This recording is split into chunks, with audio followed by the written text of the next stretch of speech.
zombies and Nazis in Queens, oh my, as we review Overlord and Bohemian Rhapsody. Plus, a new toy-flavored sneak peek takes us to infinity and beyond. That and more on today's episode of The Real Review, so stay tuned.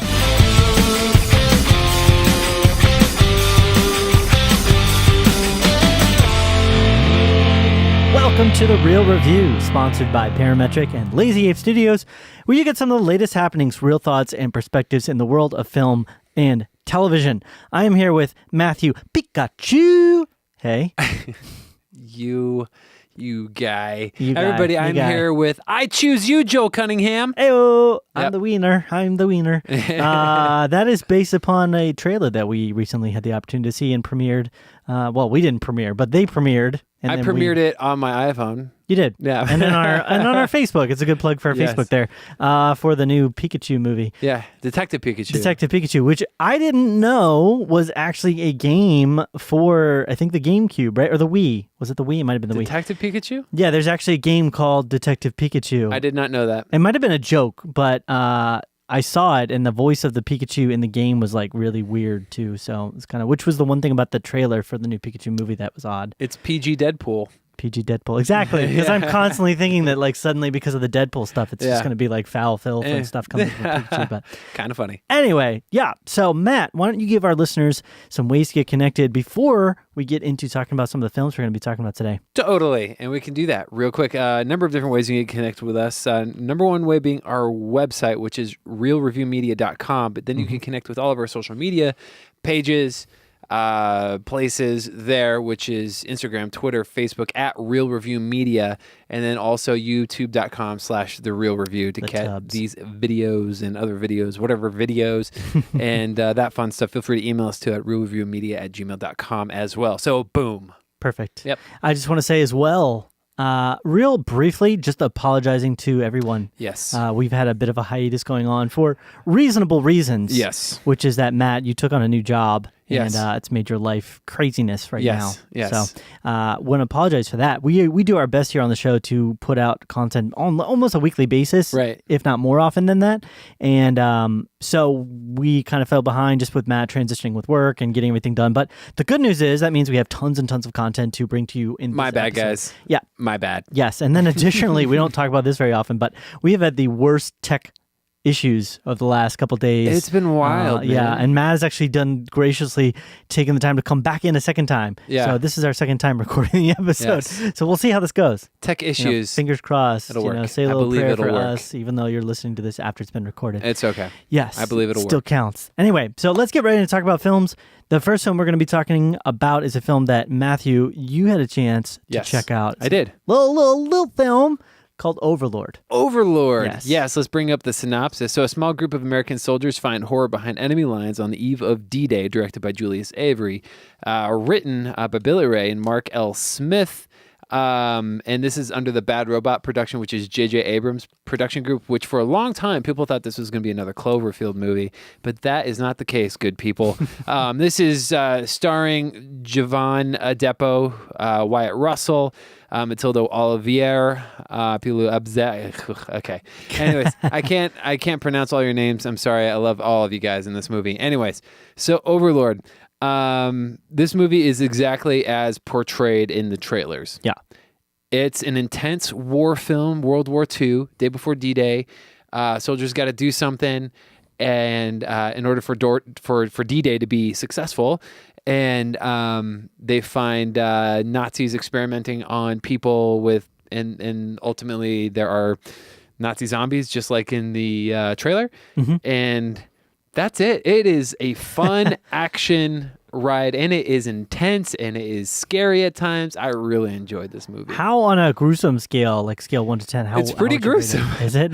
There's one scene in particular where it gets kind of outlandish at first, and you're like, "What is happening?" And then the way that resolves is very gruesome. And so stay at home, kiddos. Yes. So they're not holding back any punches. No, absolutely. Yeah. What would you say as far... There's two weird dichotomies there. You have the historical World War II type film, Yeah. which is more of an event-based thing. Right. And then you have the zombie genre. Right. How do you feel like they did blending those two together? I think it was great, actually. And Okay. and one thing that's probably my favorite aspect of this movie is that this movie is almost like could be like titled like the classified missions of World War II, where basically the context of the movie is the small group of people goes against this small compound, and it's all like self-contained and doesn't like the general populace doesn't hear about this. This is so basically it's saying that this could have actually happened. Yeah. In World War II, amongst other random things that we don't know about. And it still fits in the overall history of everything, and so it's really great in that way. The zombie stuff, they're not really zombies, but they're kind of zombies. They're horrifically undead, somewhat beings. So that was pretty cool. All that stuff was really cool. The villain's pretty good. My favorite aspect of this is the war part. They got that part down right from the opening sequence with the planes that you see in the trailer of the explosions. Super intense, and then all the gunfights. The guns are loud and in charge, kind of like what you would hear in a Christopher Nolan movie. Yeah. And it was overall, it was great. The pacing is wonderful as well. There's not a lot of like slow moments. It's like bam, bam, bam, bam, right through the movie. It's really good. Yeah. What, as far as acting, as far as casting, there isn't a lot of people that I recognize personally on the project. Which I will say these kind of Bad Robot. Bad Robot. There we go. That's a plug for another company that I know, local guy. Hey-o. They tend to often they'll have like one or two really big names, and then they throw in a lot of people that are kind of like lesser known. Right. How do you feel like they did with that? I felt like they did really well. Most of these people are relatively unknown. Yeah. With the exception of one of the people. I actually really do. I thought the lead, Giovanna Depo, I think it was incredible as like a conflicted, integrity-filled like soldier. And then Wyatt Russell, who I didn't know until right beforehand, is the son of Kurt Russell. Oh, that's awesome. And he is fantastic. And I was reminded of that too because he also played in actually a really good episode of Black Mirror that I enjoyed where he's like a game tester. And that whole thing that transpires with him was so good. His intensity. Yeah. And that was a crazy episode. There are times. There's a lot of them on Black Mirror. Right. There are times in this movie where you look at his eyes, you're like, dang, that is Kurt Russell. Like it looks like him. And he's so good. His intensity in some of the smaller moments. And it was just incredible. Across the board, everybody was really, really great. There wasn't a time where I was like, that guy's a weak link. Everybody did a really solid job. Yeah. Very Do you impressed. think they set this up for kind of ongoing? Like, are they trying to do a world building thing, or is this more of just a? It's self-contained. Okay. At the same time, I could see them doing like another Overlord film, like a sequel. It could just be something that happened during World War II. Straight to Netflix. No, hopefully they've not. done with the... No, that didn't work with that Paradox movie. Yeah. But the they could just be like, hey, well, here's another story you didn't know about that happened during World War II. That kind of a thing. I could easily see that happening. Yeah. It was good. There's not a lot I have to say that are negatives. It wasn't like an amazing movie to where it's going to get like Oscar nominations, but one of the more enjoyable movies I've seen over the year. I'm going to actually rate this thing. I'm going to give it a 90. No, Yeah. Wow, 90 is pretty high. I really enjoyed it. That's actually surprising. I want to see it again. Mm-hmm. Yeah. It really came across to me as like a cheesy popcorn horror flick type thing. So to know that it's hitting at high levels. It's definitely a popcorn movie, but like I had just a fun time watching it. The experience you had. Those fun movie-going experiences are kind of rare these days, So well, I would say this, and this will kind of be the last thing we'll move on, but Nazi zombies are kind of like they've been culturally popular in some ways, but I kind of personally felt like they'd waned a little bit. I mean, they'd been featured in a few video games. Probably most recently, Call of Duty. Call of Duty with Nazi zombies in the game, and then they had a couple movies I saw on Sci-Fi Channel, Sci-Fi Channel. Yep. So it was surprising that they were going to do this at this point. And I was like, well, there goes Hollywood again, trying to go with the curve that's like super outdated already. But that's cool. Yeah, it's really good. I enjoyed it. I'll try and check it out. Bam. Cool. Well, then we will move on to our next film, which I'm going to take this one for now. But we'll both talk about it. Yep. This is a film called Bohemian Rhapsody. The synopsis for this: a chronicle of the years leading up to Queen's legendary appearance at the Live Aid 1985 concert, the year I was born, Matt. It happened the year I was born. It's great. 1995. It's weird. It's weird that they're chronicling stuff that is from my birth year now. It's very odd to me. It's directed by Bryan Singer, and it stars pretty good cast. Rami Malek, Freddie Mercury, Lucy Boynton. I don't know if it's Boynton. Mary Austin. Sounds great. Gwilym Lee. Yep. Brian May. Absolutely. Ben Hardy, Roger Taylor. Totally. Aidan Gillen, John Totally Reed. got it. It's not gonna get annoying. Mike Myers made a surprise resurgence as Ray Foster. It's actually a very meta appearance. Yeah, because he was kind of a humorous role in the film, Yeah. and he's, that's where he's come from, his bread and butter. But he's been gone. I feel like he's maybe trying to make a little bit of a comeback. He's and stuff. dipping his toe in that water. Dipping his toe in the water and see what people. So this was kind of nice for him, I think, because it was a humorous role, but it wasn't like overly humorous. It was more. And he just wasn't 100% situational recognizable either. No, they did a pretty extensive job on the makeup. Yeah. I will say one thing about this film just at the get-go. The hair and makeup stuff was just okay to me. Okay. There was definitely some parts with Rami, where it was like, okay, that's definitely fake teeth. Like they were a little too buck-toothy. Were they? A little bit of times, and some of it was just like, okay, this is just very. I don't know. It didn't Sure. blend in. Didn't feel like it felt like they were trying to show. Look at these things. Look at these outfits. Look at these. Look at his teeth. Yeah, people are going to be out there and be like, it's Queen. It's Freddie Mercury. Of course, he's going to be flamboyant like that. Right. But I don't know. It just felt overly fake. Oh. Less than flamboyant. It felt fake. Okay, I got that. I get some of that. The story itself, the film itself, I really enjoyed. I think that there were some elements from it that were different than what I was kind of hoping would have been there. I love me a biopic. We've talked about that. Yeah. I love going into film and seeing the story of a person kind of overcoming or failing, and growing through it, or having horrible things unfortunately happen to them, but learning from it. I love those types of films. And this turned out to be a biopic, but it was like, it almost felt like 60% biopic, or almost like 50-50. It was like 50% biopic, 50% Queen music. Right. It was like a performance movie with elements of Freddie Mercury's story throughout. And that's where a lot of my problems lie with the movie, basically. Okay. Yeah, so why don't you give your thoughts? So first of all, overall, I liked it. It was fine. I didn't think it was great, but I didn't think it was bad either. It was slightly better than mediocre. Yeah. Because I thought there was a good amount of enjoyment to be had. I thought all the music stuff was awesome. Yeah. That was my favorite part. Just hearing all the music again in the theater is a really, really cool experience. And then I was singing along. All the elements bit. where they're like recording the music or coming up with the songs, all that stuff is great. And the band's interacting, especially when they're recording Bohemian Rhapsody, at the farm, and just kind of everything that they have. All that stuff is really, really awesome. I loved every moment of that. I feel like the title Bohemian Rhapsody is misleading because that's not really what the movie's about. Yeah. It's more, it could have been called Freddie Mercury, or something like that, because it's more about him and his journey. Yeah. That's the majority of it. All that stuff, though, I felt like was a little melodramatic at times. Yeah. Kind of like, I remember kind of giggling to myself when he's looking sad at one point, and like this like soft music comes into the. I was like, what? That's like a Lifetime movie. I was like, his buck teeth probably didn't help with the melodrama. Weird. Yeah, it felt really weird to me. And his teeth are taken out. It didn't. Yeah, it just didn't. It didn't vibe for me. It did for a lot of people. I know a lot of people that love this movie. Yeah. Well, don't want to interrupt too much. Keep your thought. But it was directed by Bryan Singer, and I've had a very hit or miss experience with Bryan Singer. Sure. Some great stuff, some awful. And the one thing I will say about him is he does good action. Yeah.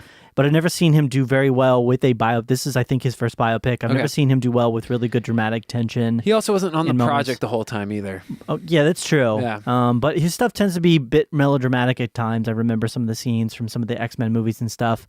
And there's definitely moments of that. I mean, one of the scenes that stands out, spoiler warning a little bit, but like, the scene with the lamp, where he's standing in the window, just like staring up, and the soft music is playing. Yeah. He's like clicking the lamp on it, and it's like, okay, like I get it, Yeah. I felt like that way just with a lot of stuff, and I was conflicted because I loved all the music stuff, but didn't feel like the drama really rose to that same height. Yeah. I did get the chills at the very end at the Live Aid performance. Yeah. Very, very cool stuff. I was like, yeah. Yeah. I actually went back and rewatched the live thing. It was definitely pared down from the whole actual event, but it was actually really, really cool to see. It felt bloated a bit to me. Right. I think that's the word. Like a few people asked me my opinion. That's the word I said to them is like bloated. Yeah. I think it was good stuff that was in there, but it definitely felt like they spent most of their time, a huge chunk of their time, literally just performing the songs. Right. I mean, there was almost an entire Live Aid concert in the film. I love that. Which was great. Yeah. But I'm there to see Queen's story. Yeah. I'm not there just to see the music. I love the music. I enjoy it. You could have played it throughout the film, and I would have enjoyed every second of it. And like I said, I was singing along. But I mean, there were scenes like when he's teaching them how to do the "We Will Rock You" stomp thing. I'm like, I didn't need that. I like that part. Yeah, okay. Okay. I'm like, just show me some more like tension. Show me the reasons. I'm a musician, so I think maybe that's why I'm like, I like all the studio stuff. Yeah. Lastly, I mean, I know that they did this because they had to tell a specific story, but there's so much more to Queen's story. There's so much more that they changed. They altered things to look a certain way. I mean, even how the band formed, the fact that when they were growing and becoming as successful as they were, Freddie Mercury wasn't the only one to leave at times and go to his own solo albums. Right. They were all doing their own content at times and mixing and doing different stuff. And there was constant tension from different people in different places. Yeah. And it really felt like they were trying to make it much more about Freddie Mercury's story. And I just kind of wish there would have been more of that. Yeah. More of the tension from the characters overall versus like Freddie Mercury versus everybody, because we're just trying to talk about how Freddie Mercury is. That would have made it more interesting to me. Right. Okay. I think. I don't know why. I mean, Walk the Line was pretty much a story about Johnny Cash with some additional elements of other side characters. Yeah, in June. But that felt great doing that. But this one just felt like, I think because of all the music that was included, it just felt a little bit like I want more of the stories of the people and the characters. Yeah, absolutely. So overall, I liked the film though. I liked it pretty much maybe a little bit more than you. What are you going to rate this one? I'm going to give it a 79. Okay. Yep. I'm actually giving it a higher. Like I said, I'm going to give it an 83. Oh, right. So it's not going to be the best movie by far of the year for me, but I enjoyed it. Yeah, and I think it's something that you can go and watch, and there's some stuff, there's some adult content there minorly with sex and stuff, but other than that, it's a pretty good film for most ages. Sweet. Most Asian. I can't get that out. Okay, so lastly, I just want to briefly mention an opportunity that I had to find out about, not necessarily engage in. So you heard a pretty cool thing, huh? Yeah. So a friend of mine, had the opportunity to go see a sneak preview. Ooh, yes. Those are fun. Remember, that's good stuff. Hopefully you've had a chance to do one. We've done one before, we've did done Incredibles one before, too, and hopefully you guys have. And there's a non-disclosure agreement that they signed. So this friend of mine said that, well, if I tell you about the film, then you're not breaking it because you didn't sign it. So I'm going to explain the input and the ideas and thoughts that he got, not me. Perfectly reasonable. Yeah. Joe. So it was a film, and I'm not necessarily going to disclose the name of the film, right? But I would say it's within the Disney Pixar genre of films. There might be some toy flavor. Okay, toy flavor. Yeah, which I don't know if that helps. They talk to each other. They talk to each other. There's like it beyond type things. Oh, Infinity and Beyond type stuff going on. Yeah. So totally got that. So the film itself, what I could say is the interesting thing was when we went and saw Incredibles 2, and it turned out to be that for the sneak preview, I was a bit concerned because I was like, I was less concerned because I'm like, this is a world that has so much left to explain and talk about. Incredibles 2 had one film, and I want to know what's happening. This genre of films, I'm not saying what it is, if it happens to be a toy-related film. Or like the fourth in a series. A fourth in a series, maybe. It just kind of like there's been so many before, and there's been so many things that have happened, and it feels like the story's been told. Yeah. So it did. There were some concerns potentially there for this person that saw it potentially. Yeah. That the film itself might be like pointless or redundant, unnecessary, which is what you get with a lot of sequels. But that really turned out not to be the case. Really? Yeah, for this person. Okay. There was a side to the story, I guess, for them that had never been told once or at all, and it kind of had been briefly tiptoed into with some of the characters that just kind of up and disappeared. Okay, I gotcha. And that was an element that they'd always kind of wondered, like, well, why, how, if, when, where.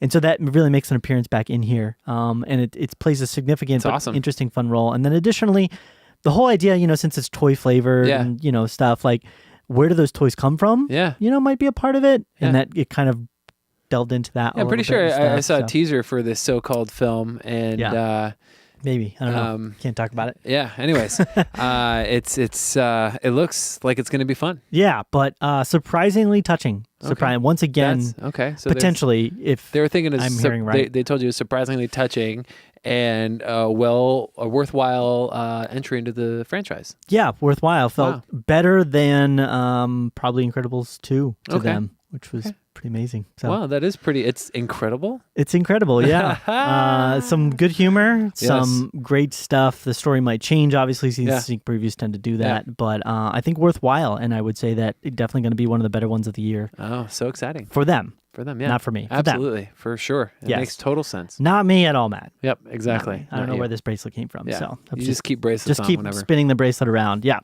Anyway, so I think as just like a brief, what they gave it as a review, kind of as like a rating, like about a 9, in its current state. In its current state, about 93. Heyo. So yeah, that's huge, dude. That is huge for them. Wow. Because they don't give reviews like that very often. They don't do reviews just flippantly. Exactly. Yes. Okay. Yeah. Anyway, very cool. So that's all for now. Amazing. We're gonna go ahead and wrap things up on the podcast. Some reminders of ways to get connected. RealReviewMedia.com is our website. We have Facebook.com/RealReviewMedia. We'd love to get connected on that. Yeah. And then Instagram and Twitter, both at RealReviewMedia. We'd love to hear your thoughts and perspectives, inputs on any of these movies. And maybe if you saw a sneak preview that's toy flavored, fourth in a series or something, or if you had thoughts on a film like that, send them over, whatever your thoughts are. RealReviewMedia@gmail.com. Cool. So that's like it, that. Matt. Anything else? No, that's it. All right. Well, it's been real. It's been real.